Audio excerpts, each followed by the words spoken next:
Olá pessoal, tudo bom? Estamos aqui agora para ver uma matéria muito importante, tá? Na verdade um conteúdo, um ensinamento de vida, tá? Eu sei que vocês ainda são bem pequenos, mas como diz o ditado, é de pequeno que se aprende. E no mais, né, a gente nunca sabe quando é que a gente pode precisar para nós ou para as pessoas que estão ao nosso redor de algo tão importante, né, que são os primeiros socorros. Bom, esse conteúdo faz parte da apostila de vocês e ao invés de ler a apostila, porque ler é uma coisa que vocês sabem fazer, tá, e interpretar também, eu achei melhor eu trazer um outro material, um material que vai estar abordando os mesmos tópicos da apostila de vocês, porém de uma forma diferenciada, tá?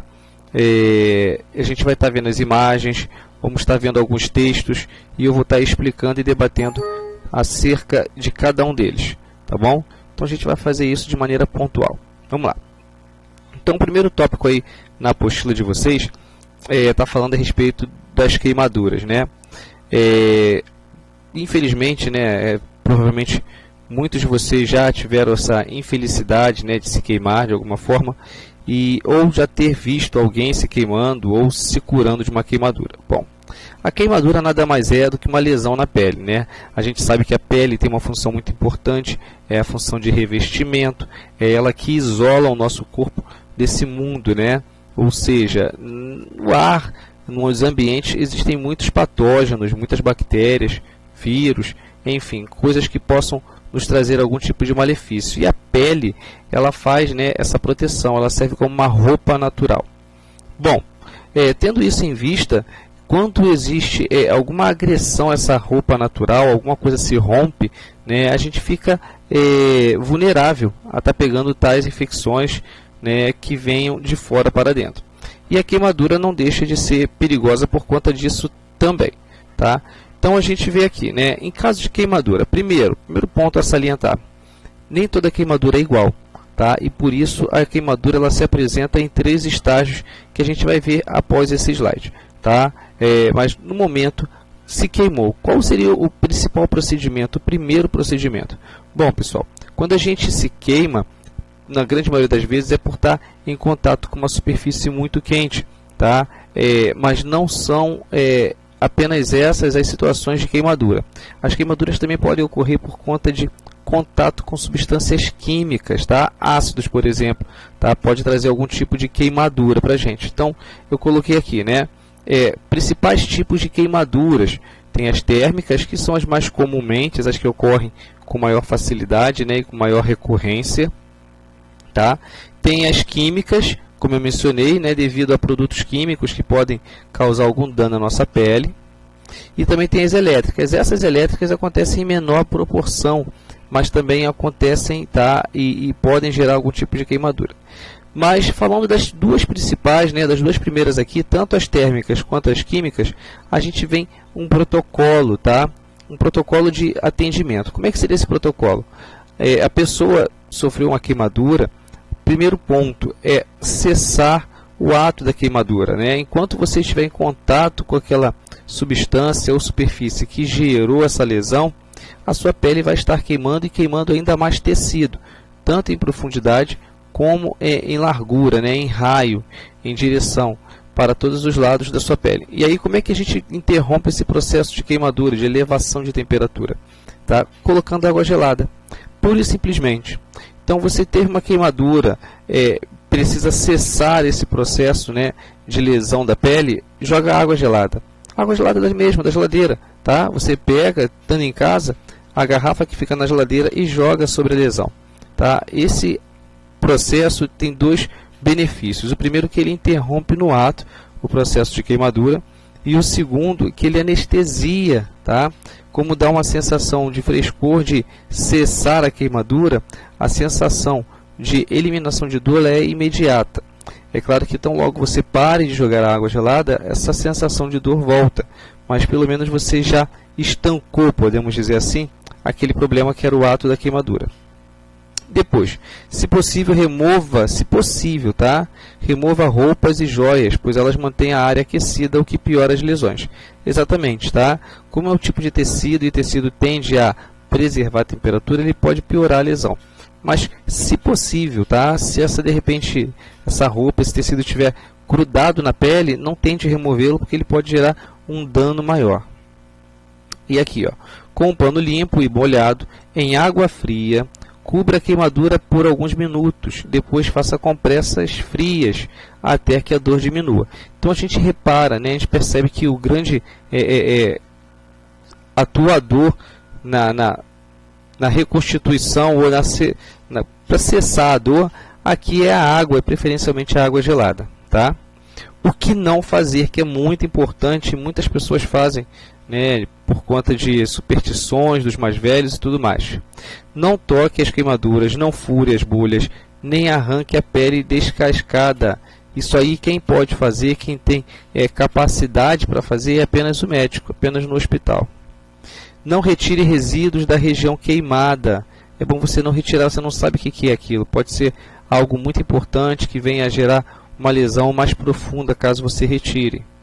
Não coloque creme dental, manteiga, café ou qualquer substância sobre a lesão. Não se deve colocar nada sobre a área queimada. Por quê? Ao chegar no hospital, o médico precisa eliminar tudo aquilo. Então, vai gerar um dano maior. Tá? Ele vai ter que descarnar, como a gente fala, né? Tirar a carne, caso essa lesão da queimadura tenha esse tipo de resíduo. Tá? Café, borra de café, né? As pessoas passam manteiga. Nossa, creme dental. O creme dental ele por si só já queima. E você bota creme dental numa área que já está queimada, lesada, você vai gerar uma outra queimadura em cima daquela área queimada. Tá? E aqui, como eu falei, né, os graus, os níveis de queimadura. Então, tem a queimadura de primeiro grau, que é aquela que é superficialmente, tá? Na grande maioria das vezes nem há o desprendimento da pele. Tá bom? E aí está dizendo aqui que some com alguns dias, né? E como tratar, fazer compressas de água fria, tá? Passar um pouco de água gelada também, como eu mencionei, ajuda a eliminar qualquer tipo de resíduo que ainda possa ter, ou até mesmo amenizar a dor. No caso da segundo grau, que já há uma descarnação, né? Já há uma retirada do tecido epitelial, e aí no processo de melhora pode sim apresentar bolhas e não se deve estourar essas bolhas. E no caso dessa queimadura de segundo grau, mesmo processo, tá? Sempre mesmo processo, jogar água limpa, gelada e corrente. E no terceiro grau é quando essa queimadura atinge subcamadas, né? Camadas mais internas, podendo chegar até os ossos. Então pode atingir o músculo, né? Pode atingir tendões, outros tecidos mais profundos, e aí essa lesão é muito mais grave. Tá? É claro que desde o primeiro grau, caso seja necessário, é bom sim um acompanhamento médico para avaliação do tipo de lesão. Bom, agora a gente vê choque elétrico, né? Como agir em caso de choque elétrico. Parece muito simples, muito tranquilo. Ah, a pessoa tomou choque, eu vou lá colocar a mão nela e pronto, eu vou retirar ela daquela fonte. Bom, o primeiro passo é fazer isso mesmo, tá? Interromper a causa desse choque. E aí, por instinto, a gente muitas das vezes vai lá e bota a mão na pessoa que está recebendo aquela descarga. E o que acontece? A gente recebe a descarga também. Então, ao invés de ter uma pessoa acidentada, será duas. Primeiro ponto, se você sabe onde está a chave geral, né, onde pode desligar a fonte dessa energia, vai lá e desliga. Tá? Segundo passo, se não encontrar, se você não souber onde está essa fonte de energia, da onde vem, e se existe alguma chave para que possa ser desligada, o ideal é que você procure um objeto, tá, que te isole da pessoa. Madeira, né, borracha, pedaços de cano, qualquer tipo de material que não conduza eletricidade. Nunca um material de metal, porque o metal ele é um bom condutor de energia. E você, ao encostar esse objeto, né, na pessoa que está recebendo a descarga elétrica, você também pode ser acometida por essa descarga. Tá? Então está aqui, desligue a chave ou corrente elétrica. 2. Não sendo possível desligar a energia, suba em algum material isolante, né, como tapete, ou borracha, ou pilha e jornais secos. Você pisar nesse material isolante, tá? Porque aí isola o seu pé do chão. Afaste a pessoa da instalação com material isolante, que não permite eletricidade passe através dele. E seco, como uma cabo de vassoura, enfim, ele dá algumas opções aqui. E é claro, nada de fazer isso, né? O ato de fazer essas ações não elimina a necessidade de se chamar um socorro, tá? Você pode ligar para o corpo de bombeiros ou até mesmo para a polícia, que eles vão auxiliar no processo. Aí a gente vem aqui um outro assunto que acomete muita gente, né, dentro de casa.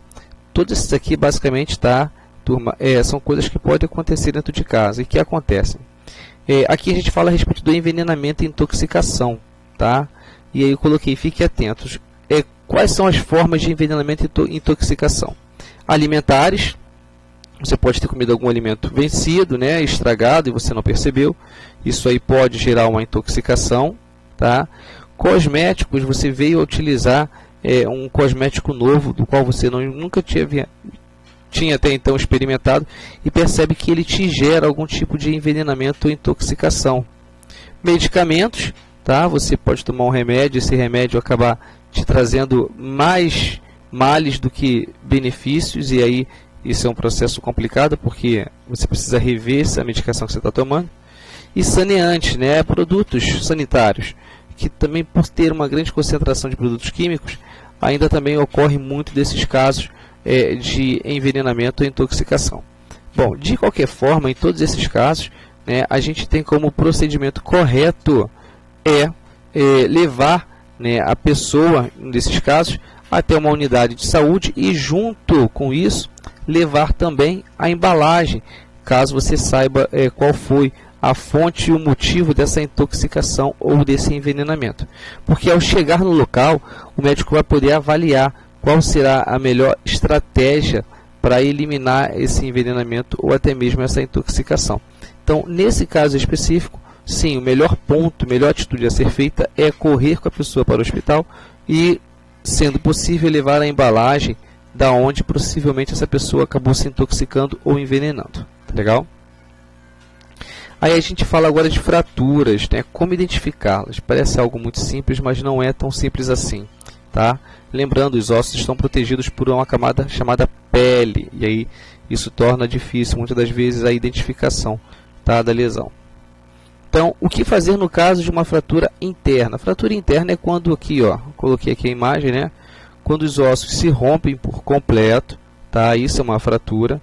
E ela está protegida pela pele, pelo músculo, né? Enfim, está, como a gente chama, fratura interna. E aí, qual seria o procedimento, né? O mais básico, imobilização, tá? Então, você imobiliza um membro fraturado de uma maneira confortável para a pessoa, tá? E se encaminha a um hospital, porque lá no hospital o médico vai avaliar a necessidade ou não de engessar, de imobilizar aquele membro, tá? E no caso de fratura exposta, o que seria uma fratura exposta? É quando a quebra desse osso aqui, ó, perfura músculo e pele e fica do lado de fora, tá? Então o primeiro procedimento seria tentar estancar esse sangue que porventura vai acompanhar essa fratura. Ela vai romper tecidos, esses tecidos são vascularizados, ou seja, recebe sangue e vai haver, né, uma hemorragia. Então o ideal seria estancar esse sangue, preferencialmente com um pano limpo. Tá? Dobrou o pano, colocou na lesão e esperar o sangue diminuir o seu fluxo. Depois, o que você pode tentar fazer para ajudar? Colocação de bolsas, né, de gelo ou até mesmo, né, de uma água gelada bem próximo do local lesionado. Porque se você diminui a quantidade de sangue circulando pela área, você diminui também as chances de hemorragia. Imobilizar a pessoa, né, ou a área fraturada e carregar para um hospital para melhores cuidados. E aí a gente vê aqui, né, como utilizar corretamente uma tala. Você precisa aí providenciar uma tala. Então aqui vem como se fosse um manualzinho, né, de como você fazer isso. Você pode pegar 2 tiras de pano, né, coloca debaixo aqui, no caso é uma perna. Providencia as talas, pode ser de madeira, pode ser jornal, papelão, qualquer coisa que vá tornar a região mais rígida, tá? Você pode fazer isso. E com essas talas você vai amarrar do jeito que está aqui, ó. Amarrar aqui e conduzir com essa pessoa para onde? Para o hospital, tá? Muitas das vezes, como eu mencionei, fica difícil de a gente identificar que tipo de lesão é. Se é realmente uma fratura, se é uma entorse. Então eu trouxe aqui, né? A entorse seria quando você tem em uma articulação um movimento inesperado, um movimento brusco, além daquele que você está acostumado ou possibilitado a realizar. Isso é uma entorse. E a luxação é quando você leva uma pancada numa região mais sensível do seu corpo, tá? Atingindo até mesmo os ossos. Isso aí é uma luxação. E o que fazer em qualquer um desses casos? Bom, se aconselha a colocação também de água gelada ou, né, uma bolsa com gelo, tá? Água gelada e bolsa com gelo, e administração de pelo menos remédios para diminuírem as dores. Aí aqui a gente fala um pouquinho, né, de algo também que acontece bastante, que é sobre o ataque cardíaco, tá? O ataque cardíaco não é infarto, pessoal. Ataque cardíaco é uma condição um pouco diferente, onde a pessoa relata e percebe um funcionamento inadequado do seu músculo cardíaco, tá? E podendo avançar aí sim para uma parada cardiorrespiratória ou para um acidente vascular cerebral, que a gente chama de AVC.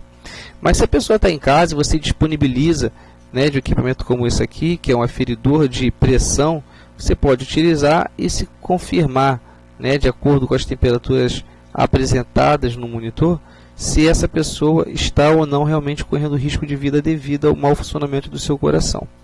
Então, feito isso, identificou a situação da pessoa, sim, ligar para o socorro, né? Então, o melhor procedimento aqui é ligar para o socorro, se identificar e identificar a situação observada. Corpos estranhos nos olhos. Então, eu coloquei, né, uma imagem aqui. E eu quero salientar que essa imagem aqui, ó, do curativo no olho, isso não é o mais indicado, tá? Isso é perigoso, dependendo do corpo estranho, ele pode reagir ali com a sua superfície e começar a inflamar. Então, o que seria o mais indicado? Aqui, ó, a senhora está fazendo aqui com a criança, lavando o olho dele em água corrente, água esterilizada, mas água corrente, tá bom? Então, aqui é uma forma fácil e simples de resolver isso. E corpos estranhos nos ouvidos, né? É um sinal de alerta. E como tirar corpos estranhos? Vai depender muito, né? Se for um corpo estranho de um inseto, por exemplo, os insetos eles não gostam de luz. Um inseto que chega a entrar no ouvido é um inseto que não gosta de luz, tá? E uma outra forma também de tentar retirar, caso sendo insetos, os insetos fazem respiração traqueal pela traqueia.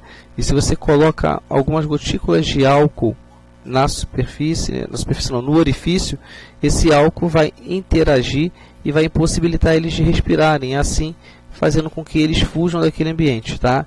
Então são duas formas bem positivas de se resolver corpos estranhos nos ouvidos. Aí aqui a gente fala de um assunto que é muito perigoso e faz muito parte do nosso cotidiano, né? Acidente de trânsito. Muitos acontecem todos os dias. Quem não viveu, infelizmente, provavelmente ainda vai viver algum tipo de acidente de trânsito. Então é importante a gente saber como proceder, tá? Primeiro ponto eu coloquei aqui, né?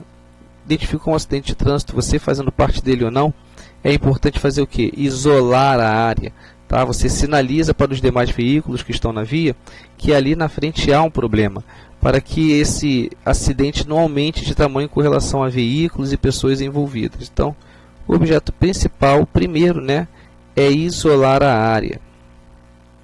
Depois que você isola a área, você vai chamar o socorro. Você vai passar os dados, vai dizer quantas pessoas estão envolvidas naquele acidente, qual o estado geral delas, né, de uma certa forma, o endereço, para que esse socorro possa chegar o mais rápido possível. Então, né, a gente colocou aqui uma imagem da pessoa falando ao celular. E aqui embaixo, né, a gente encontra uma pessoa dando suporte. Então, feito esse processo, né, isolamento da área, comunicação do ocorrido, aí sim você pode chegar e prestar um atendimento à pessoa que está ali como vítima, tá? Feito esses dois procedimentos iniciais, esse é o protocolo, tá? E aí você vai dar atenção, tentar identificar se a pessoa está consciente, se ela lembra o nome, número ou telefone de algum parente, que muitas das vezes acontece isso, a pessoa sofre um acidente, é socorrido, vai para os hospitais e lá ficam. Tá? Então é importante identificar o nome, possíveis parentes dessa pessoa, para que numa necessidade, tá, ele encontre aí um parente para ir auxiliá-lo, tá? Mesmo que seja num hospital. E nunca, né, de maneira alguma, tentar mover essa vítima do acidente. Tá? Aqui eu coloquei essa imagem que é bem interessante, né? Uma moto caída no acidente e o cara tentando retirar o capacete dele. Bom, então quer dizer, dependendo da situação, é melhor não mexer, tá, nos acidentados, porque isso pode causar algum tipo de dano. Aqui mesmo eu coloquei, né, uma imagem se eu não me engano é um treinamento, e eles estão fazendo a colocação de um colar cervical para estabilizar a coluna dela, para não gerar um risco maior em caso, né, de má operação. Então, na dúvida, o melhor é não retirar as vítimas, né, fazer os 2 procedimentos que foi feito à frente, né, e indicar a situação. Bom, pessoal, basicamente é isso. Tá? É claro que o fato de eu apresentar o conteúdo, né, nessa videoaula não tira a necessidade da leitura de vocês do trabalho. E, como todo bimestre, qual será a proposta de trabalho, tá, para esse capítulo? Vocês precisam, após estudar, após realizar as tarefas, elaborar um tipo de atendimento, tá, de primeiros socorros como esse daqui. Vocês podem fazer isso com bonecos, tá, que vocês tenham em casa, tanto os meninos como as meninas. Vocês podem pedir de repente o auxílio de um irmãozinho, né, seja mais novo, mais velho, do papai, da mamãe, enfim. O que vocês precisam fazer de fato? Simular um atendimento de primeiros socorros na sua casa mesmo, tá? E aí, preferencialmente, vocês filmam. Turminha, é uma filmagem curta, tá? De alguns segundos. Vocês posicionam lá, criam a situação e aí vai mostrar através dessa filmagem qual é o procedimento correto, tá bom? Pode simular uma queimadura, pode simular de repente, né, uma extração de objetos estranhos, enfim. Isso aí fica a cargo de vocês como vai fazer. Pode até mesmo simular numa mesa um acidente e aí qual seria o procedimento correto com seus carrinhos, enfim. É necessário que vocês sejam bem criativos na elaboração, tá, dessa atividade. Eu acho que vocês vão gostar, eu sei que vocês vão precisar de ajuda, talvez, mas não esqueçam, façam uma atividade bem bacana, porque eu tenho muita vontade de vê-los fazendo esse tipo de atividade prática que eu gosto muito, tá? No mais, qualquer dúvida, vocês podem me procurar. O prazo de envio dessa atividade de programa de saúde é o último dia de avaliação, se eu não me engano, o dia 1º. Então, vocês têm até o dia 1º para executar essa atividade, filmar e me mandar, tá bom? Forte abraço, tchau, tchau.